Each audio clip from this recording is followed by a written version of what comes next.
kita masih asing begitu ya.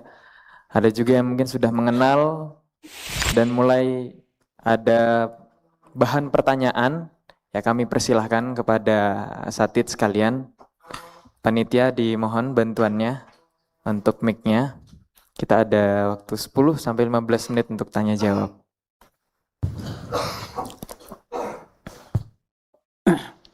Syukron, jazakallah khairan. Begini Ustaz, kalau dari paparan tadi mungkin melihat fakta dan realita yang ada di masyarakat, terutama masyarakat pesantren. Berangkat dari problem-problem yang barangkali timbul. Sementara munculnya dakwah salafiyah itu kan untuk sebagai problem solving, ya, sebagai problem solving, bukan sebaliknya. Ya. Dan dalam kitab Situ Duror ada Nailus Sudud bil ilmi. Sehingga bagaimana kita bisa menerjemahkan Nailus Sudud bil ilmi ini sesuai dengan paparan tadi. Sehingga berangkatnya dari dakwah salafiyah sebagai problem solving. Tapi bukan dakwah salafiyah menimbulkan problem. Kemudian sebagai renungan kita, tolong dikoreksi, Profesor Dr. Ing, ya, B.J. Habibie pernah berkunjung ke UIM, ya, betul itu ya, dan menyampaikan kepada anak-anak UIM bahwa kalian belajar agama. Seandainya saya sadar belajar agama itu penting, saya nggak belajar ilmu umum ini. Nah, sementara kita tahu siapa B.J. Habibie, sudah puncak siyadah presiden, sudah puncak intelektual, sudah dengan manajemen problem solving dan segala macam manajemen dalam mengurusi orang luar dan orang dalam. Nah itu. Nah tapi beliau mengatakan begitu.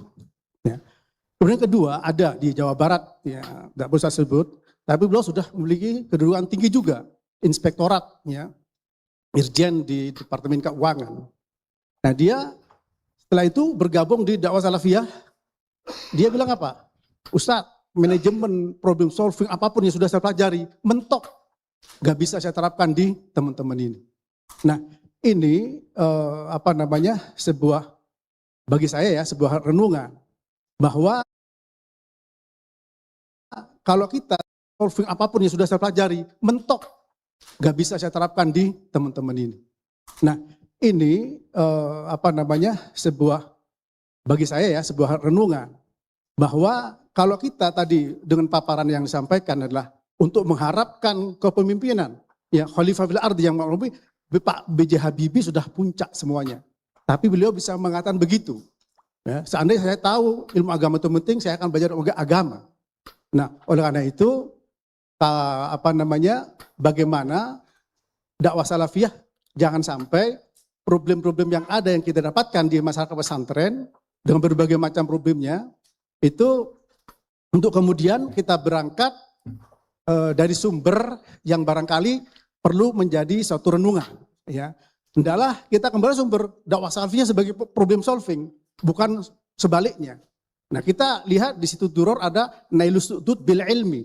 Nah, bagaimana itu bisa diterjemahkan untuk kemudian ini loh Islam, ini loh dakwah salafiyah sebagai problem solving, bukan sebaliknya. Nah, ini. Nah, oleh karena itu apa yang menjadi pengalaman tadi Profesor Habibie sampai bicara begitu, dan tadi saya sebutkan Irjen Keuangan yang mengatakan bahwa manajemen yang dia pelajari semua itu mentok, ya. Nah, ini mohon bisa menjadi renungan kita bersama.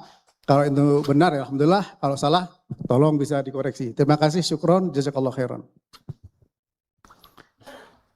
Iya, Masya Allah ya. Tapi saya punya beberapa sisi yang kita renungkan.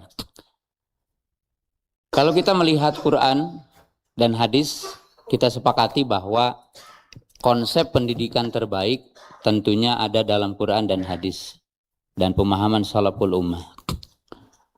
Tapi kalau kita lihat Al-Quran berkaitan dengan 3 dimensi tadi, bahwa manusia itu nilai spiritual, budi pekerti, akidah lurus, takwa dan iman. Dan yang kedua adalah kemampuan berpikir, intelektual, pengetahuan. Dan yang ketiga adalah skill. itu ada dalam semua dimensi yang disebutkan dalam sejarah. Kita lihat ketika Allah menceritakan panglima perang yang akan menyelamatkan Bani Israel, Allah memilih Talut. Kenapa? Bastatan fil ilmi wal jismi. Jadi kalau orang lain mungkin hard skill, soft skill gitu. Dalam bahasa orang lain. Kemudian ketika putrinya Nabi Syuaib alaihi salam mencari pengembala atas kedoliman pemuda-pemuda Bani Israel, memilih Nabi Musa, dikatakan, ya abati inna khairu man istajarta al-qawiyul amin. Ya, al-qawiyu berarti punya kemampuan. Al-amin berarti apa? Amanah. Ya, kalau orang lain mengatakan tadi hard skill, kemudian soft skill. Kemudian ketika Allah Ta'ala menceritakan tentang Nabi Sulaiman alaihi salam, diawali walaqad ataina Dawuda wa Sulaimana ilma wa qala alhamdulillahilladzi faddalana ala katsirin min ibadihil mu'minin. Berarti apa? Nilai intelektual, nilai ilmu yang dalam. Dan ilmu itu termasuk ilmu syar'i dan ilmu siasa. Ilmu mengelola tentang tadi wa husyira li Sulaimana junuduhu minal jinni wal insi wa tarifahum yuzaun. Berarti itu kan memapping tentang pasukan ya. Kalau diartikan sama ahli. Kemudian ketika Allah Subhanahu wa taala menceritakan tentang siapa sih yang bisa memindahkan singgasana, qala ifritu minal jinni ana atika qabla an taquma min maqami wa inni alaihi laqawiyyun amin. Artinya memang punya skill untuk memindahkan singgasana dari Yaman ke Palestina. Tapi skill qawi amin plus tidak akan dipreteli nanti di jalan, tidak ada korupsi kan itu ya. Kemudian juga ketika ayat setelahnya qala alladzi indahu ilmu minal kitabi ana atika qabla ayartada ilaika tarfuk. Itu menunjukkan.